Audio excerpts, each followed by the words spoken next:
everybody, it's Clarissa here. We are back in the limelight with another extraordinary entrepreneur. Wait till you see this prize I've got for you today. We want to remind you, however, that you can go over to In the Limelight Media. Please do, so that you can follow our videos, you can listen to the podcast, you can see the beautiful digital magazine that just dropped on June 22nd, again, In the Limelight. Intelligent media for the savvy entrepreneur. And that's who I'm going to be bringing on right now, because I've got a gentleman, he doesn't even know this, but I did see him speak once, a very long time ago. We have never really met officially until now. So I'm really thrilled to be bringing on Meir Ezra.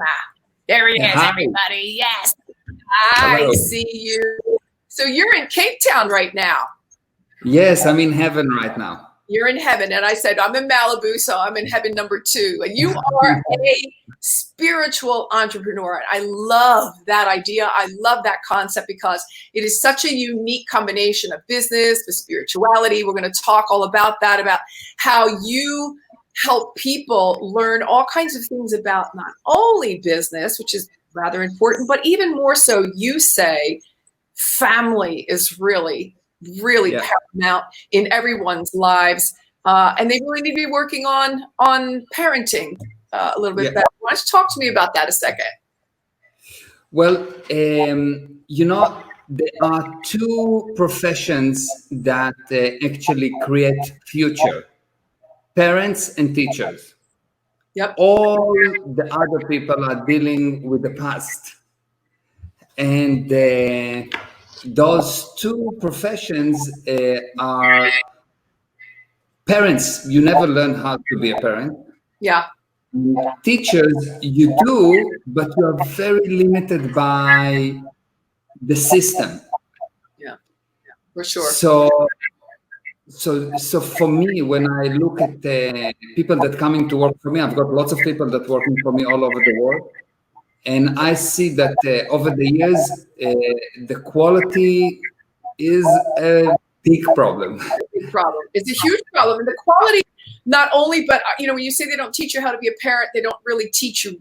Yes, they teach you how to be a teacher, but I think teachers are very much self-taught as well. They don't teach you anything about relationship, and we learn nothing about relationships either. So thrown out into the world, if you will. I mean, they barely teach us about finances, all of the paramount and most important things in life.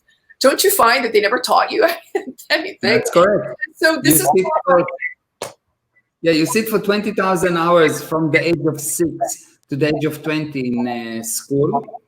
Yeah. And if you ask the average person what percentage of what he was supposed to learn he actually used, it's more or less 0.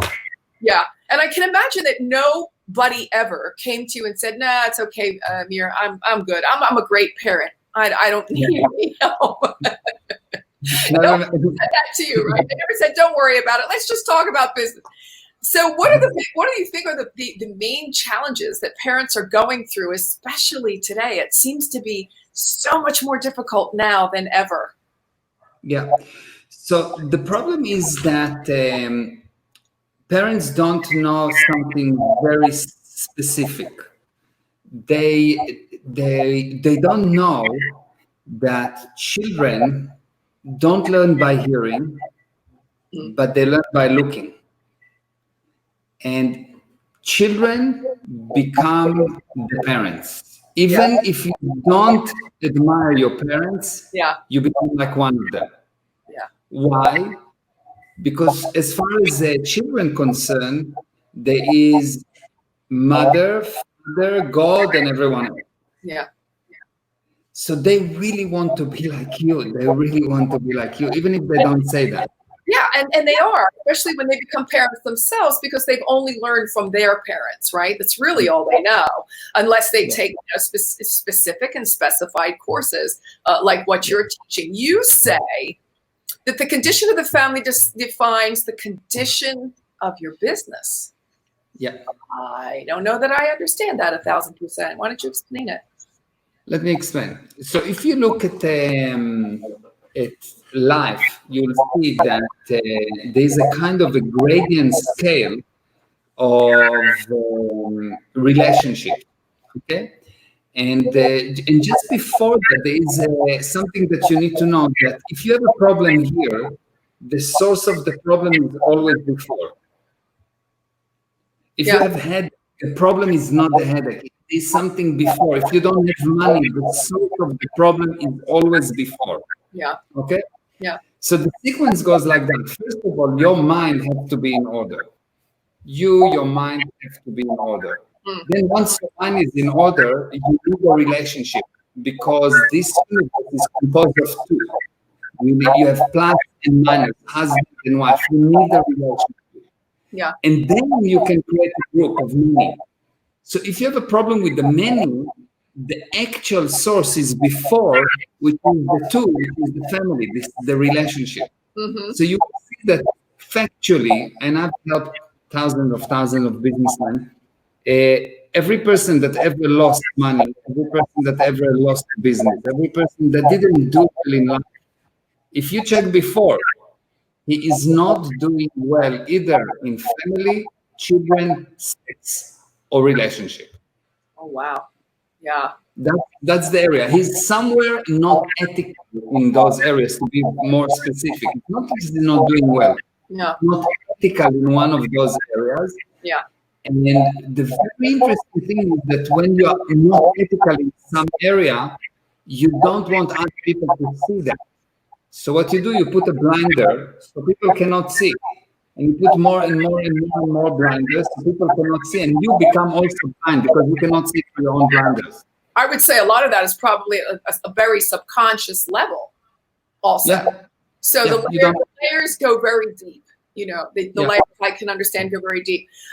Business fails because of fake reality. What is fake reality? I love your terms. They're so new and unique and right on point. I love it. Fake reality. Fake reality is a piece of information that you are 100% sure that is right, but when you use it, it doesn't bring the expected result. Can you give me an example? Example, you are 100% sure that the way to treat your wife is to shout at her. But the more you shout at her, the worse the relationship gets. But you continue to shout at her because you are 100% sure that the right way to treat your wife is to shout at her. Right. You're 100% that the right way to handle money is, whenever you have money, is to spend it on fancy cars, let's say. You will not have money because you are 100% sure. So every time you fail, if you check before, you will find that you're operating on some kind of a fake reality. And what's the problem with fake reality? You're 100% sure that it's right. So you never check in that area. Yeah. You check all over. And that's why you will see that when you look from the outside at someone that failed, you will see he is like amazing in coming up with excuses. Right. How do you know it's an excuse? Excuse do not solve the problem. Yeah. When you try to solve a problem, and the problem don't get solved, you're trying to solve the wrong problem. Yeah. Okay. I'm with you. 100% I'm with you. You talk a lot about spirituality, the basic truths of the universe. And I love when you talked about being able to create something with no effort at all. How is that possible? Is that just the power of thought? I'll explain. Thinking, by the way, just so you know, thinking is actually a substitute for knowing. Yes. So when you think, you don't act. Actually, thinking is a degrading action, but that's separate. Well, let's go for your question. We need another interview for that concept. Yes. So what is a spirit? What is a spirit? Most people will say that the spirit is, I have a spirit and my spirit doing something. But if you ask them what is a spirit, they cannot define it. So a few things. Number one, you don't have a spirit. You are a spirit. You have a body. There is not my spirit. I am a spirit. Okay. Now, what is a spirit? To understand what is a spirit, we need to just look at something quickly. The smallest number in this universe is 2. The smallest number in this universe is 2. There is nothing lower than 2. Why? Because everything in this universe is composed of plus and minus, good and bad, force, counterforce. There's nothing in this universe that can survive as 1. Now, and this is a fact, it's not something, this is just an observation. If anyone can show me something that don't compose of 2, I can give him on the spot $1 million and I'm good for it. So everything in this universe is composed of 2, okay? Now, this universe seems like it started somewhere and it goes on and on and on and on. The word started mean was not here before. Okay, the word started mean was not here before. If I say iPhone started in 2007, it means it was not here before. Okay, so the universe started at that point, and it composed of 2s, which means the first thing that came here in this universe is 2. So what created the 2 was not 2. What created the 2 was not composed of 2. So the spirit, the thing that created the physical universe, is this thing that don't compose of 2. So you can say that the physical universe is a universe of something, which means a universe of 2s, and the spiritual universe is a universe of nothing. And the spirit is the nothingness that can bring about a somethingness. The only way to create something is from nothing, because otherwise you just change. Right. Absolutely. So now, once you understand that, of course, there's much more. Sure. To explain. Once you understand that, that's deep down the rabbit hole. That. Once you understand that, you can actually learn how to bring about things out of nothing. So what I'm teaching my students is how to take anything that they want in life and to bring it about without an effort, because in that universe of the spiritual universe, there's no force, because there's no force counter force. There's no 2. It's a universe of nothing. So every time you feel any force, you are operating within the physical universe. Yeah. And when it just happens, when you know, I ask you what's your name, you just know there's no force, because you just know. Right. So when there's no effort, when there's no force, it's actually you. And every time that there is force or effort or counter intention or counter force, it's not you. Who were you a student of? Who were your mentors? Who were your teachers? What I do is I read and I've studied every possible religion. There is not one religion that I did not study, and not one major religion. I'm not probably that very small religion, but any major religion, all the I've studied, and I consider that the knowledge or the wisdom of this universe contained in religion before people turned it into what we know as religion. So religion in its pure condition actually has all the truth. Mm-hmm. So I looked at that and then I took engineering and I combined the two, and this is how I look at things. So no particular mentor, teacher, or someone you looked up to? No, basically what I'm saying is that I'm saying that the moment that you meet someone, your mentor or your guru, you're making yourself no one. I'm teaching my students that they need to know. So what I'm teaching them is like that. I'm telling them the process of learning is not process of adding data. The process of learning is a process of deleting data, because you already know. The spirit can be defined as this thing that knows. The only thing is we need to remove data so you will realize that you know. And if you rely on me or on anyone, then you will say, I don't know. Yeah. And I want you to know. Yeah. Yeah. I ask this of many people, and I'd really love to know the question from you, because people that are as in positions much like you are, where you're obviously have a very blessed life, and you've lived some really fabulous things, I would imagine. What is your one crowning moment? I was in the Israeli army, and I went into a special unit where the course was 2 years.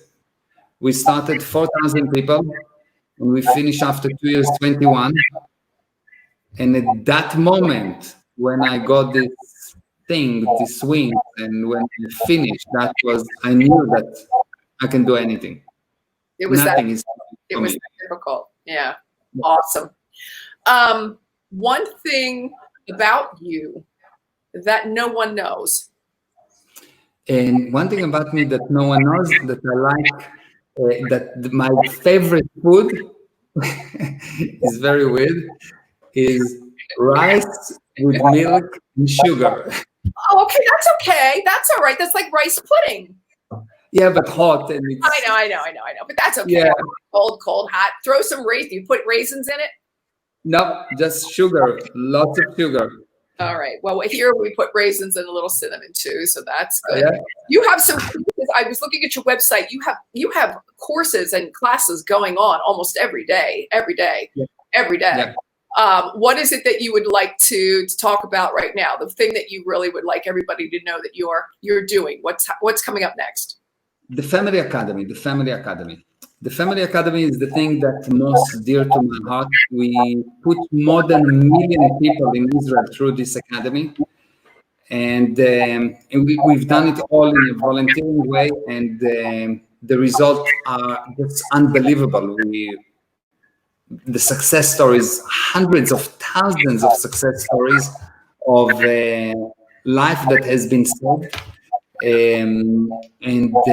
What I'm teaching in this Family Academy is the thing that more important than business, more important than spirituality, more important than anything, because the kids are the most important things in the universe. Right. Because they're creating the future. Yeah. And they're our future. We will, if we will come back here one day, we're going to meet our kids. Yeah, and you have 4 of them, right? I have 3. Oh, you have 3. At least that I know.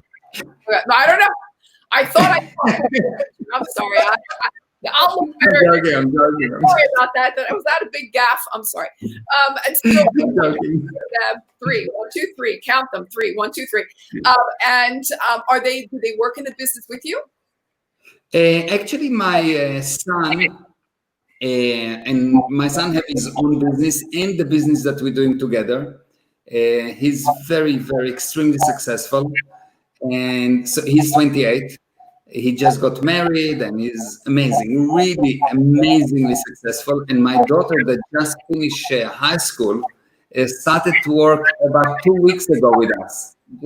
That's awesome. That's so. It sounds like you might be becoming a grandfather soon.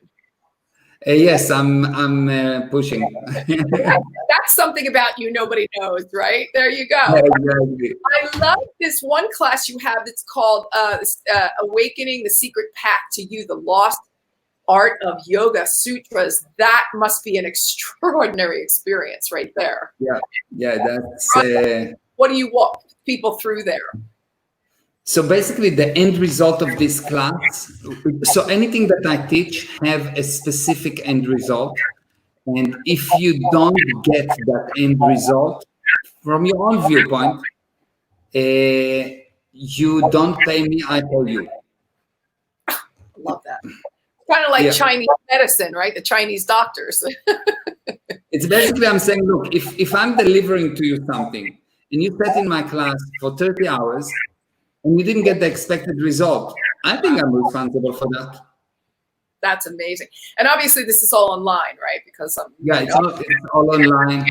Yeah. Online. And so the end result of that class is that you will never have unhandled problems in the future. If you have a problem, you will be able to fix any problem you will have. I will teach you how to fix problems by the spirit viewpoint, by the viewpoint we take, not by the action that we take, but by the viewpoint that we take.